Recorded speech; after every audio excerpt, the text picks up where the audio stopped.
Welcome back to my channel. आज के इस वीडियो में हम लोग series parallel electrical test board और टेस्ट लैम्प के वर्किंग प्रिंसिपल और उसके टेस्टिंग प्रोसीजर के बारे में डिस्कशन करेंगे।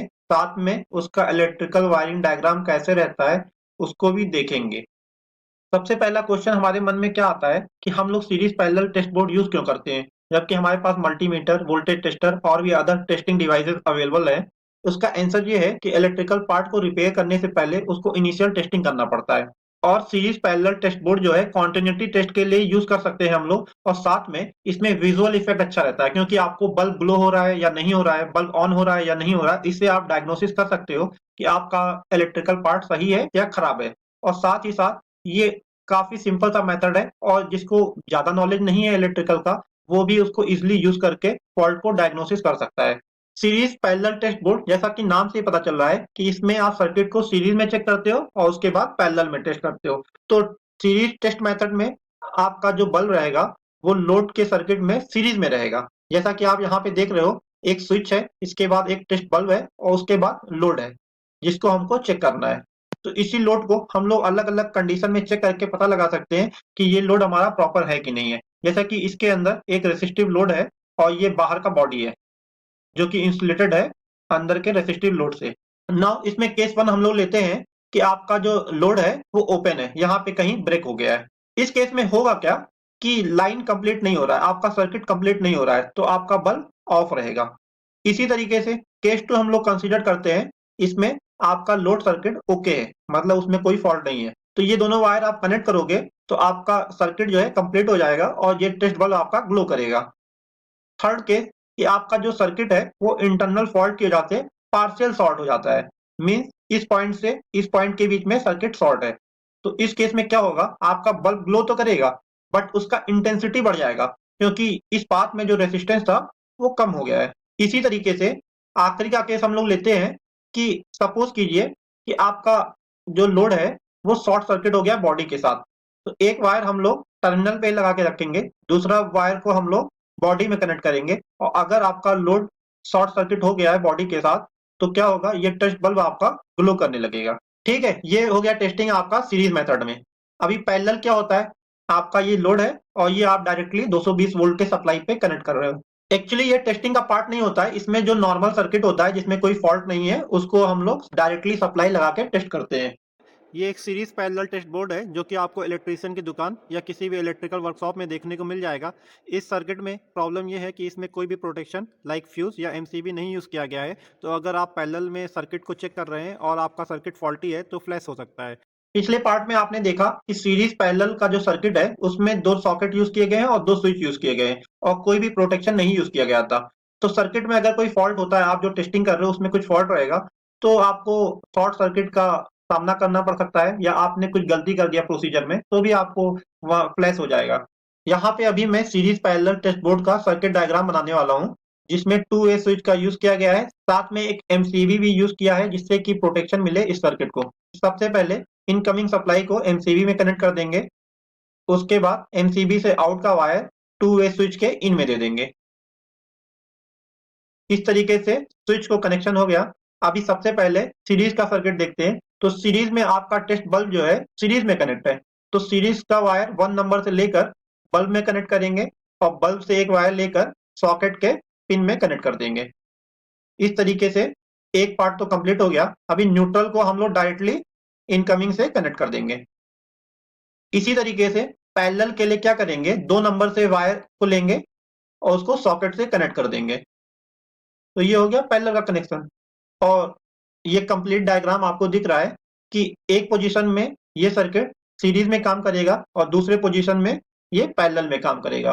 और पैरेलल में जब आप वर्क कर रहे होंगे तो ये टेस्ट बल्ब वर्क नहीं करेगा। इस तरीके से सीरीज पैरेलल टेस्ट बोर्ड का इलेक्ट्रिकल डायग्राम कंप्लीट हो गया है। ये स्विच एक सिलेक्शन का काम करेगा कि आप एक पोजीशन पे इसको सीरीज में यूज कर सकते हो और दूसरे पोजीशन में ये पैरेलल में वर्क करेगा। और जब आप पैरेलल में इसको यूज करोगे तो ये बल्ब वर्क नहीं करेगा, ये केवल सीरीज के लिए है। और साथ ही आपको कोई भी काम करना है या वायर को कनेक्ट करना है जो टेस्टिंग का वायर है तो सबसे पहले आपको मेन स्विच जो एमसीबी है उसको बंद करना है क्योंकि ये सिलेक्शन स्विच है तो किसी एक पोजीशन से सप्लाई आपके सॉकेट में आएगा। अभी हम लोग एक प्रैक्टिकल एग्जांपल लेते हैं कि सीरीज टेस्ट बोर्ड से आप अपने मोटर को कैसे चेक कर सकते हो कि वो फॉल्टी है या नहीं है। हमने एक मोटर लिया हुआ है जिसको हमको टेस्ट करना है कि ये फॉल्टी है कि नहीं है, और सपोज कीजिए कि इसका 3 वाइंडिंग है, तो दूसरा वाइंडिंग V1 और V2 जो है वो बीच में कहीं ओपन हो गया है। सीरीज को रिप्रेजेंट करने के लिए एक टेस्ट बल्ब हमने सीरीज में लगा दिया, दूसरा वायर का टर्मिनल न्यूट्रल से लेकर हमने इसके बॉडी में कनेक्ट कर दिया।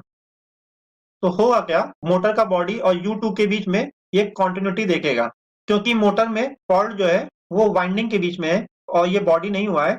तो कंक्लूजन क्या निकलेगा कि आपका लैंप जो है ग्लो नहीं करेगा, सर्किट कंप्लीट नहीं हुआ तो लैंप ऑन नहीं होगा, और ये कंक्लूजन निकलेगा कि ये सर्किट इस कंडीशन में ओके है। अभी दूसरा टेस्टिंग हम लोग करेंगे U1 और U2 के बीच में, तो इस केस में भी वाइंडिंग ओके है तो आपका सर्किट कंप्लीट होगा और लैंप आपका ग्लो करेगा और कंक्लूजन निकलेगा कि सर्किट ओके है।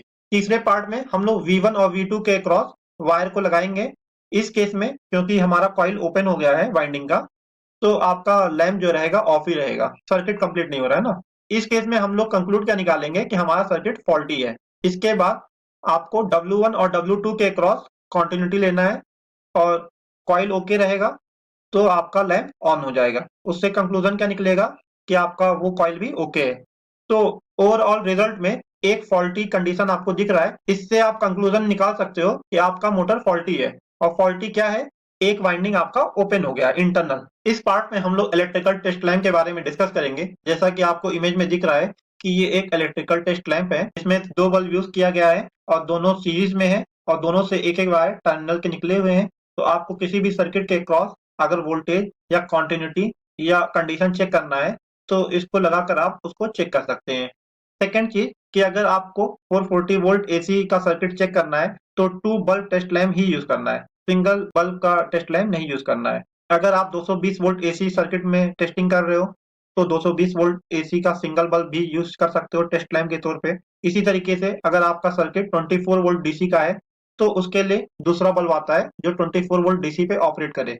कम वोल्टेज रेटिंग के टेस्ट लैंप को हायर वोल्टेज सिस्टम पे टेस्टिंग नहीं करना है, अदरवाइज क्या होगा कि आपका बल्ब हायर वोल्टेज पे आप जैसे ही कनेक्ट करोगे आपका बल्ब फूट जाएगा और उसका नुकसान आपको भी होगा और सिस्टम को भी हो सकता है। अभी इसका यूज हमको कैसे करना है तो वो देखते हैं। तो 3 फेज सप्लाई का चेकिंग आप टेस्ट लैंप की मदद से कर सकते हैं। 2 बल्ब का टेस्ट लैंप अगर आप यूज करते हो तो इसमें 2 टर्मिनल है। सपोज कीजिए ये आपका एमसीसीबी है और इसमें आरवाईबी और न्यूट्रल इन आ रहा है और आउट जा रहा है। सपोज कीजिए कि वाई वाला फेज जो है इन तो आ रहा है बट आउट नहीं हो रहा है।